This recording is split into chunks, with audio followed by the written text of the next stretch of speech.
അസ്സലാമു അലൈക്കും.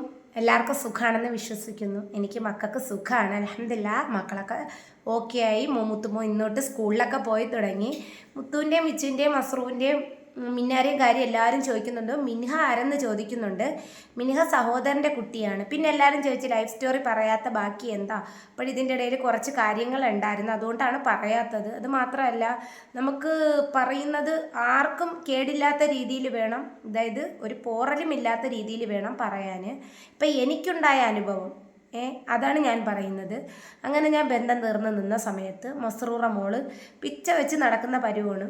നല്ല ശരീരം ഉണ്ടായിരുന്നു മസ്റൂറാക്ക്. മാഷാ അല്ലാ, നല്ലൊരു എന്ന് വെച്ചാൽ എന്താ നല്ല ക്യൂട്ട് നല്ല ശരീരം ഉണ്ടായിരുന്നു. ആൾ സൈസ് കുറഞ്ഞിട്ടൊരാളായിരുന്നു. അങ്ങനെ ഒരുപാട് സങ്കടങ്ങളും പ്രയാസങ്ങളും എനിക്ക് മക്കളെ, അതായത് മോളെ എടുത്തിട്ട് നടക്കാനും അങ്ങനെയൊക്കെ ഉമ്മ തന്നെ എല്ലാം നോക്കിയതും എടുത്തതും. അന്ന് ഉപ്പയമ്മയൊന്നും ജോലിക്കൊന്നും പോകുന്നതല്ല, അന്ന് നമുക്ക് ഇത്രയും പ്രാരാബ്ദങ്ങളും ഇല്ലായിരുന്നു. അങ്ങനെ വാപ്പായും ഉമ്മായും നോക്കി സ്നേഹിച്ച് തലോടി. നമുക്ക് കുടുംബത്തിൽ കിട്ടുന്ന ആദ്യത്തെ ചെറുകുട്ടിയാണ്, അതും മരിച്ചുപോയ കുഞ്ഞിന് ശേഷം.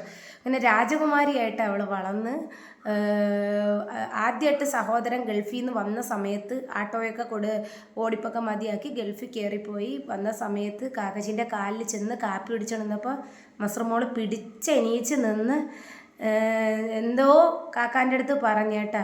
അപ്പോഴും ഈ ഒരു രണ്ട് വാക്കേ അവൾ പറയുള്ളായിരുന്നു. നമ്മളെ കുഞ്ഞുങ്ങൾ ആദ്യം ബാപ്പ ഉമ്മ ഇത്. അപ്പോൾ എന്തോ പറഞ്ഞ് എന്നിട്ട് ചിരിച്ച് പിന്നെ സഹോദരൻ എടുത്തുകൊണ്ടൊക്കെ നടന്ന്. ആര് കണ്ടാലും നമുക്ക് അതായത് സൈസില്ല, എല്ലാം ഉണ്ട പോലെ ഇരിക്കണം. അങ്ങനെ അവളെ എടുത്ത് സ്നേഹിച്ച് അനിയനും തൂക്കി പിടിച്ചൊക്കെ നടന്നും. അനിയൻ ചെറുതല്ലേ, തൂക്കി പിടിച്ചൊക്കെ നടന്ന്. അങ്ങനെ അവൾക്ക് 2 വയസ്സായി. 2 വയസ്സായപ്പോഴത്തേക്ക് എല്ലാവരും പറഞ്ഞ് സഹോദരന് പെണ്ണ് കെട്ടാറായി. അപ്പോഴും കാക്കച്ചിക്ക് ഞാനിവിടെ വന്ന് ഒരു പെങ്ങൾ ബന്ധം തീർന്ന് നിൽക്കുമ്പം അറിയാമല്ലോ എന്താണ് അവസ്ഥയെന്ന്. അപ്പോൾ ഞാൻ വാപ്പ പറഞ്ഞ് മക്കളെ നമുക്ക് നല്ല ഏതെങ്കിലും ഒരു ആലോചന, മസ്റുമോളെ നോക്കുന്ന ആരെങ്കിലും, അല്ലെങ്കിൽ ഉമ്മ പറഞ്ഞൊരു കാര്യം ചെയ്യും, നിനക്ക് ആലോചനകളൊക്കെ വരുന്നുണ്ട്, മസ്റൂറായ ആരും ഏറ്റെടുക്കാനില്ല, അപ്പോഴും നീ ഒരു കാര്യം ചെയ്യ്, മസ്റൂറായ ഞാൻ നോക്കിക്കോളാം, നീ വിവാഹത്തിലോട്ട് പോകും. അപ്പോഴും ഞാൻ ഉമ്മാൻ്റെ അടുത്ത് പറഞ്ഞിങ്ങനെ, ഞാൻ ഭൂമിയിൽ ജന്മം നൽകിയ മകളാണ്, അള്ളാഹുവിൻ്റെ അനുഗ്രഹം കൊണ്ടിട്ട് ആദ്യത്തെ കുഞ്ഞ് മരിച്ചതിന് ശേഷം കിട്ടിയ മകളാണ്. ഞാൻ പറഞ്ഞു ഇല്ല, അവളെ നോക്കുന്ന ഒരു കണ്ണുപൊട്ടൻ ഒരാൾ വന്നാലും ഞാൻ വിവാഹം കഴിക്കാൻ തയ്യാറാണ്. അങ്ങനെ ഇതിൻ്റെ ഇടയിൽ ഒരു കല്യാണ ആലോചന വന്ന് 2 കണ്ണിനും കാഴ്ച ശേഷിയില്ല, ഭയങ്കര സാമ്പത്തികം. അപ്പോൾ പറഞ്ഞു. അങ്ങനെ വാപ്പാരുടെ അടുത്ത് ഒരാൾ പറഞ്ഞു ഇങ്ങനെ ഒരു ആളുണ്ടെന്ന്. അപ്പം ഞാൻ വാപ്പാരുടെ അടുത്ത് പറഞ്ഞ് വാപ്പ നമുക്ക് നോക്കാം വാപ്പ എന്ന് പറഞ്ഞു. അതാകുമ്പോൾ എനിക്ക് മസ്റുമോളെ നോക്കാം, അദ്ദേഹത്തിൻ്റെ കാര്യങ്ങളെല്ലാം നോക്കിയാൽ മതി, അദ്ദേഹത്തിന് വിദ്യാഭ്യാസമുണ്ട്, ഇവിടെ നിന്ന് അടുത്തുനിന്ന് തന്നെ വന്നത്. അപ്പോഴും സഹോദരൻ പറഞ്ഞു അത് പറ്റൂല, നീ നമുക്കൊരു കാര്യങ്ങളൊക്കെ വരുമ്പോൾ നീ അദ്ദേഹത്തിനെ കൈ പിടിച്ചുകൊണ്ട് വരുന്ന കാണുമ്പോൾ നമുക്ക് സങ്കടമുണ്ട്. കാരണം നീ ഒരു ചെറിയ പെണ്ണാണ്, ആൾക്ക് പ്രായം ഉണ്ടായിരുന്നു. അപ്പോൾ അന്ന് എനിക്ക് അത്ര വയസ്സുമില്ല, ചെറുതാളാണ്.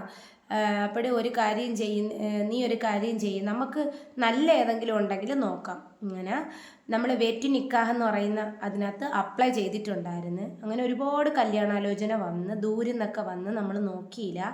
അങ്ങനെ അടുത്തുനിന്നൊരു കല്യാണാലോചന വന്നായിരുന്നു.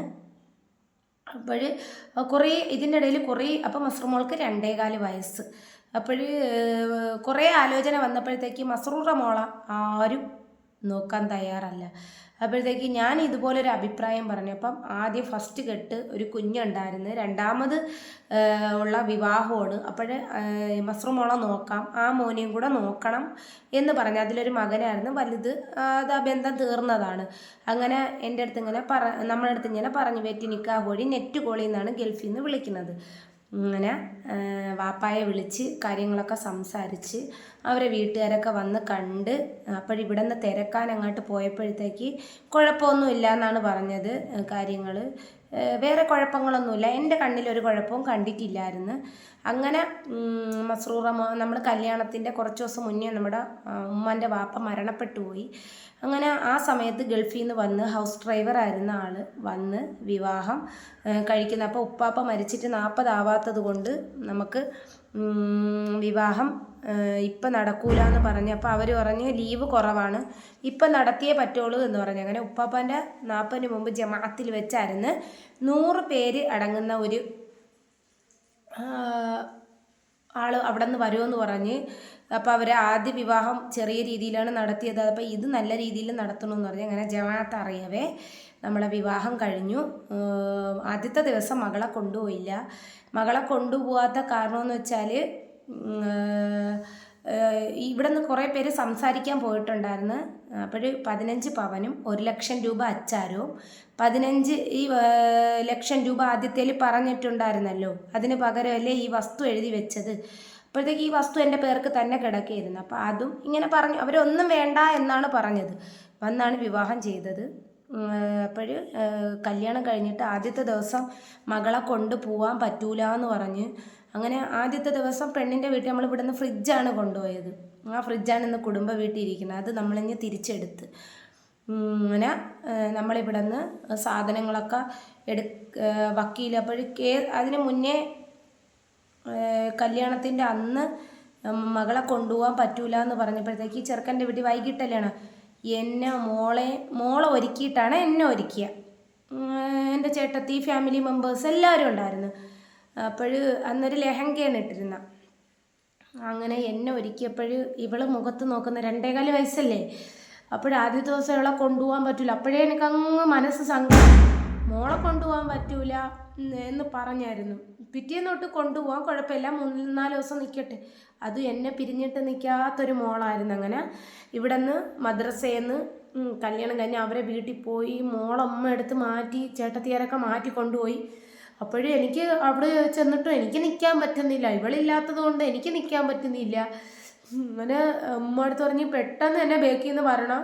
വണ്ടിയിൽ മറ്റേ ഫ്രിഡ്ജ് ഇല്ല, അവർക്ക് ഫ്രിഡ്ജ് ഇല്ല എന്ന് പറഞ്ഞു.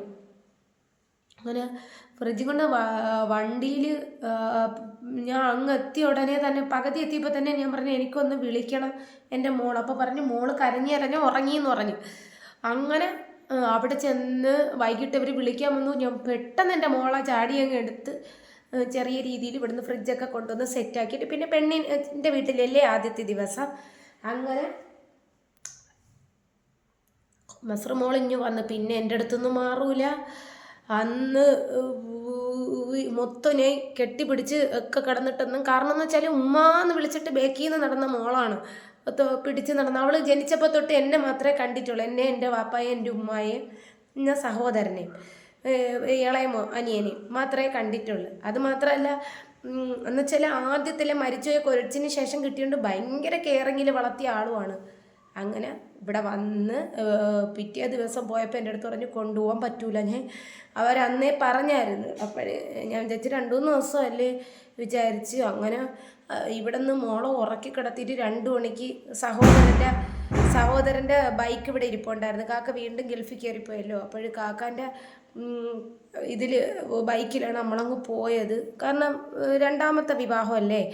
അങ്ങനെ പോയപ്പോഴത്തേക്ക് വീട്ടിൽ ചെന്ന് കുറച്ച് കഴിഞ്ഞപ്പോഴത്തേക്ക് ഇവളില്ലാത്തതുകൊണ്ട് നിൽക്കാൻ പറ്റൂല, എല്ലാവരോടെയും ചിരിക്കാൻ പറ്റണില്ല, ഒന്നിനും പറ്റണില്ല. ഞാൻ അപ്പോഴത്തന്നെ ഉമ്മയെ വിളിച്ചപ്പോഴത്തേക്കും മോള് രാത്രി ഫുള്ള് കരച്ചിലായിരുന്നു. ഉമ്മ പറഞ്ഞിട്ട് പിന്നെ അങ്ങനെ മോൾക്ക് പനിയൊക്കെ ആയി. അനിയനും വാപ്പായും ഉമ്മായും അന്നത്തേക്ക് ഞാൻ അനുഭവിച്ച മാനസികാവസ്ഥ. പിന്നെ ഞാൻ വിചാരിച്ചെന്താണ് കുറച്ച് ദിവസം കഴിയുമ്പോഴത്തേക്ക് അങ്ങനെ ഞാൻ മൂത്ത അവരുടെ അടുത്ത് ഞാനും കരച്ചിലൊക്കെ ആയിരുന്നു. മോൾക്ക് പനിയായി, എനിക്ക് കാണണമെന്നായി. അങ്ങനെ മൂത്ത സഹോദരൻ്റെ പെങ്ങളുടെ ഭർത്താവ് പറഞ്ഞ് നല്ലൊരു മനുഷ്യനായിരുന്നു, പറഞ്ഞ് ഇനി കൊണ്ടുവരാമെന്ന് പറഞ്ഞു കൊച്ചിനെ. പിറ്റേന്ന് തന്നെ നമ്മളിഞ്ഞ് വന്ന് ബൈക്കിൽ വന്ന് മോളെ എടുത്ത് അങ്ങ് കൊണ്ടുപോയി. പിന്നെ എൻ്റെ അടുത്തൊന്നും മാറൂലായിരുന്നു. കാരണം ഞാൻ കളഞ്ഞിട്ട് പോവോ എന്നൊരു ചിന്തയായിരുന്നു. അപ്പോൾ ഇത് ഞാൻ ഇപ്പോൾ പറയണത് എന്താണെന്നറിയുമ്പോൾ ഇതിൻ്റെ പേരിൽ ഞാൻ ഒരുപാട് അനുഭവിച്ച്. അങ്ങനെ മോളെൻ്റെ കയ്യിൽ സുരക്ഷിതമായിട്ട് എല്ലാവരെയും വാപ്പുപ്പ എല്ലാവരും മാമായും മാമിയൊക്കെ ഭയങ്കര സ്നേഹമായിരുന്നു. കാര്യങ്ങളും അവർ വേറെ കുഴപ്പങ്ങളൊന്നുമില്ലായിരുന്നു.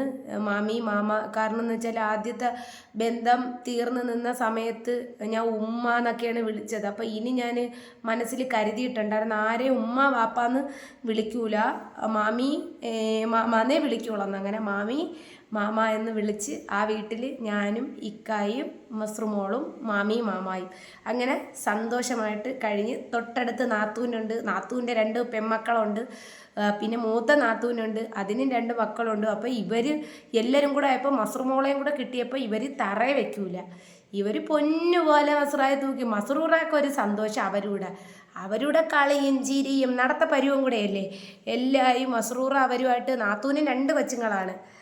അപ്പോൾ അവരും ഭയങ്കര സന്തോഷവും. അങ്ങനെ ഇരുന്ന് കുറച്ച് ദിവസം കഴിഞ്ഞപ്പോൾ ബാക്കി ഞാൻ ഇൻഷാ അല്ലാ പിന്നെ പറയാം. കാരണം എന്ന് വെച്ചാൽ ഇനിയിപ്പോൾ പറഞ്ഞാൽ ഞാൻ മെൻ്റലി ഡൗൺ ആവും. അപ്പോൾ ഇത് ഞാൻ അനുഭവിച്ചത് നിങ്ങളടുത്ത് പറഞ്ഞ് എൻ്റെ എല്ലാവർക്കും അറിയാം, ഈ പരിസരങ്ങളിൽ എല്ലാവർക്കും അറിയാം. അതിൻ്റെ പേരിലൊക്കെ ഞാൻ ഒരുപാട് ദുഃഖം അനുഭവിച്ച സ്ത്രീയാണ്. അങ്ങനെ ഇരിക്കവേ നമുക്കൊരു വൻ ദുരന്തം വന്ന് അതിൽ നമുക്ക് വീണ്ടും പാളിച്ച പറ്റി. ഇത്ര മാത്രം നിങ്ങൾ കേട്ടിട്ട് കമൻറ്റിലൂടെ രേഖപ്പെടുത്തണം. കാരണം ലൈഫ് സ്റ്റോറി പറയാതിരുന്നാൽ എൻ്റെ യൂട്യൂബ് ചാനലിൽ മുന്നോട്ട് പോകുമ്പം ചോദ്യങ്ങൾ കുറേ വരുന്നുണ്ട്. അറിയാവുന്നവർ കുത്തി പറയുന്ന കമൻറ്റുകളും ഉണ്ട്. അപ്പം ഞാൻ അനുഭവിച്ച വേദന. അപ്പോൾ എനിക്കൊരു മകളേ ഉള്ളൂ, മസ്റൂറ ഫാത്തിമ. ബാക്കി കാര്യം ഇൻഷാ അല്ലാ പുതിയ വീഡിയോയിലൂടെ പറയും. അങ്ങനെ പാർട്ട് 1 ഞാൻ പറഞ്ഞു, പാർട്ട് 2 ആണിത്. അപ്പോൾ ഇത് കേട്ടിട്ട് നിങ്ങൾ കമൻറ്റിലൂടെ പറയണം. എൻ്റെ ഉമ്മ ഉപ്പ അനുഭവിച്ച വേദന, ഞാൻ അനുഭവിച്ച വേദന. മസ്റുമോളെ എന്തേ എങ്ങനെയെന്ന് നിങ്ങൾ ചോദിക്കൂലേ? ആ ഒരൊറ്റ ചോദ്യം മുഖം ഇങ്ങനെ ആവാൻ കാരണം എൻ്റെ ഈ കണ്ണീര്. അപ്പം ഇത്രയൊക്കെ ഉള്ളൂ.